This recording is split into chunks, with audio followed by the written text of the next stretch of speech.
Welcome to the Your Courageous Life podcast, where we explore what it really means to transform fear, burnout, and perfectionism with the practice of courage. I'm Kate, author of the books 100% Fully Alive and The Courage Habit, creator of YourCourageousLife.com, and head of the CLCC Coach Training Program at TeamCLCC.com. If you're someone who feels deeply, thinks critically, and wants to stay grounded in a world that can feel like too much, then this is the podcast for you. Learn evidence-based and heart-centered tools to practice courage so that who you are on the inside becomes how you live, lead, and show up on the outside. And now, let's get into today's episode. Today's episode is so very tender for me, near and dear to my heart, and it's because I have been in this place, and it's what I'll call the messy middle. But there have definitely been times where I was in this messy middle, we'll call it, and I thought of it by so many other names, like this is so fucked, or what the hell happened to my life, or why can't I get it together? And the messy middle is certainly kinder than the judgment that you hear in those other phrases I just used, but it's uncomfortable. It's that in-between space between who you used to be and who you're becoming. It's uncomfortable. It's unpredictable. It's full of feeling like I'm totally lost and really suffering in how lost you feel. And then you start to feel better and you're like, great, whew, I'm out of it. And then it's like, oh, wait, I'm not out of it yet. Some new curveball just came my way. And it's often misunderstood. It's also a place of profound growth and transformation where once you're through that messy middle, you look back and you go, wouldn't take nothing from a journey now. But let's be real. Everyone loves a before and after story, and no one talks enough about the middle, that stretch of time where you've let go of the old patterns, the new ones aren't fully formed yet, you've let go of the old life, the old identity, but you don't quite know what your new life is or who you're becoming. This is where courage is forged, though. So let's talk about how to get through it. The messy middle, by the way, can show up anywhere, and it often shows up for people very unexpectedly.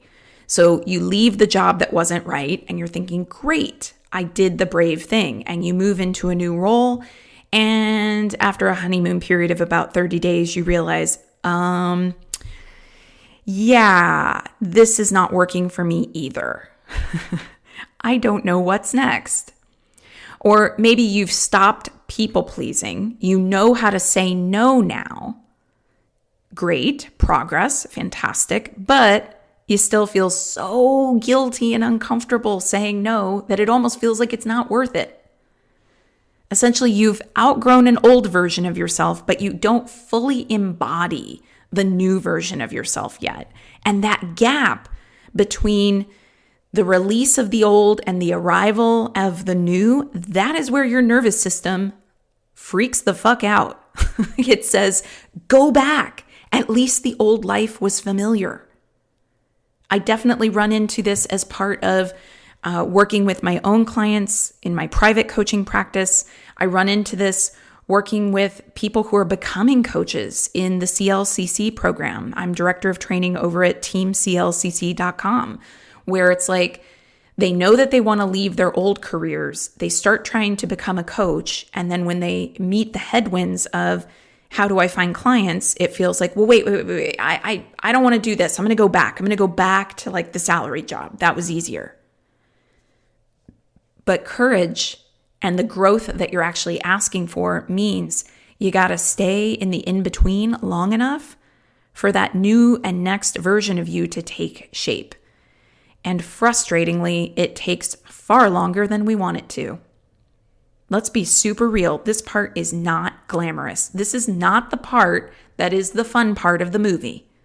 It's full of second guessing, doubt, a kind of identity vertigo. Who am I even right now? And that's the point. It's unfortunately the point and also fortunately the point. The messy middle is this place, your old coping mechanisms have stopped working, but the new tools aren't integrated yet. You're repatterning yourself. And like any kind of rewiring, it takes repetition and time. Many of you who listen to this podcast have read my book, The Courage Habit. And that is a key part of what I talk about in The Courage Habit, is that we feel these cues of fear or stress or self-doubt. And we go into a fear pattern: perfectionism, people-pleasing, pessimism, self-sabotage. And that gets us a temporary reward. And the temporary reward is always based on some kind of comfort zone. If perfectionism is my most dominant pattern, and if I'm stressed and I go into perfectionistic overwork, I get the temporary reward of feeling like I accomplished something by all that work. And guess what happened in my life when I just let that pattern run? I got so burned out. It was no bueno, no good. So that short-term reward would have really been benefited instead if I had been focused more in those times in my life on, okay, what's really going on here? I feel the stress. I know that my fear pattern is perfectionism. Instead of going into that pattern again, let me build a different habit: pausing, accessing the body, reframing limiting stories, reaching out and creating community, listening without attachment to what the voices are saying, but not necessarily listening to them. And of course, with voices, I'm not talking about hearing voices in your head per se. I'm talking about an internalized narrative or monologue or internalized voice. The messy middle is where your old coping mechanisms don't work. And if you give up before you can create the new ways of being, you sell yourself short. The mistake that most people make is thinking that the discomfort means they're doing it wrong. But the messy middle is the work. The discomfort is just your system stretching and trying to make space for the new you.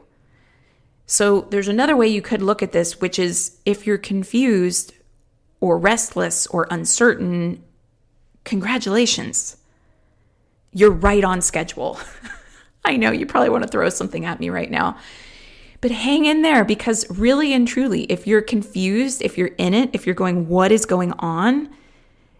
Congratulations, you're right on schedule. Something in you, because you wouldn't be in this place of like, I'm confused, I don't understand what's going on, if you were just doing what was comfortable and what you were used to. Congratulations, you're moving in the right direction. Now, there's something that I tell clients all the time. And it is this: you can't skip the middle, but you can choose how you move through the middle. This is something I talk about when I talk about, how nobody gets out of the fear part. You are going to nudge up against self-doubt. It is going to be really loud. It is going to tell you all the worst, scariest stories about how you're going to fail and embarrass yourself and look so So And if you think that me sitting here on the other side of a podcast mic does not know what that feels like, let me tell you, all the time. I'm recording this in very, very late 2025. This episode's going to go live in 2026. Oh my God. About a week ago, I was having the best day. I have a bunch of new stuff coming out in the new year. A lot of stuff. I've been tapped for a number of speaking gigs in the coming year. I've been getting inquiries for client sessions. We're running CLCC. I have a new course coming out called Undercurrents. If you want to learn about it, it's on the Team CLCC website. I am updating the Coaching Blueprint program, which I do every year. I'm updating the Courageous Living program, which I do every year. I'm also moving into more organizational consulting work. It's a lot. It's a lot. Oh, and by the way, my dad needs to have a major surgery. My kid is getting older, and there are more and more requests for, can you take me here or there after school? How do I find the time to spend time with my husband? How do I pick up my office, get my laundry done, get the grocery shopping? Like, these are things that were just like, it started to spiral. You can kind of hear it, actually. I can feel it somatically as I talk about it, like a kind of tension that's rising. And I was doing fine, and then I got to kind of later in the day. later in the day when your energy drops a little bit. And something in me just went, what the fuck are you doing? How do you think you're gonna do this? There's absolutely no way. And this is going wrong, and you don't know about this yet, and you have to check on this, and this, bill came up that you weren't expecting, and it turns out your husband needs to travel the last week of January, and you didn't realize it when you guys were making the schedule, and now this has I don't even know what happened. It felt like it came on so fast, and it was very intense and felt very, very real. And so how did I handle it? Well, I did all the things I'm about to tell you about right now. So let's get into what I did. Now you're understanding, Kate, where do you get your ideas for podcast episodes? Well, friends, let me tell you.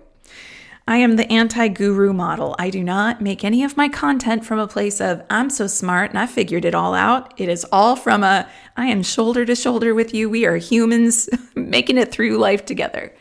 Okay, first thing that I started to do was slow down and access the body. Somatic regulation, breathing.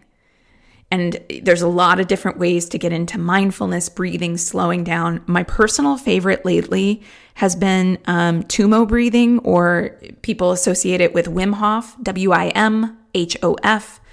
He has an app. I have read his book.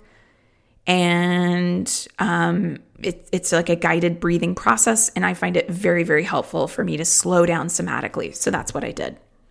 But some form of accessing the body. For you, that might be, I need to take a walk. For you, that might be, I need to go for a run. Sometimes my choice is I want to lift really heavy weights and slam them on the ground. So satisfying to pick up a loaded barbell and that's very heavy and lift it over your head and then let it crash to the ground. Love it. So those are all the things that I do to access the body. You need to know what your preferred format is. Preferably something you can do anytime, anywhere, because you never know when you'll need it. Next thing, name where you are. Say it out loud.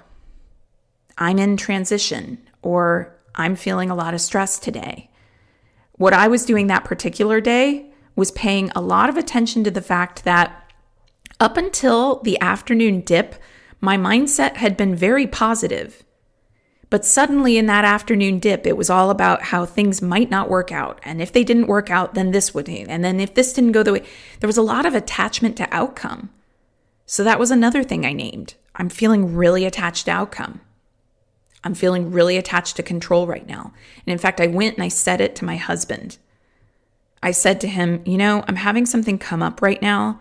I was doing great all day today. And then suddenly it's like my mood has just dropped. I'm thinking about everything that could be going wrong.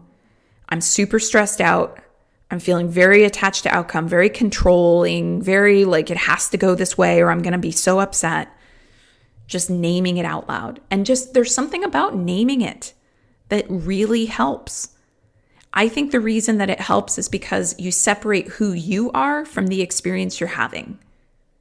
Who you are is not necessarily the feelings that are transitory, that are floating through your psyche at any moment.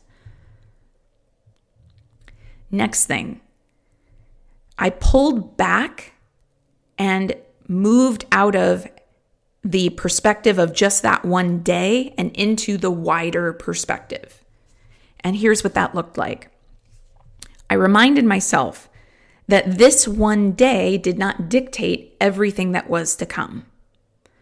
So essentially going in the same way, I love weightlifting metaphors, by the way, because fitness, running, weightlifting metaphors, I love them so much because you really see life in practice.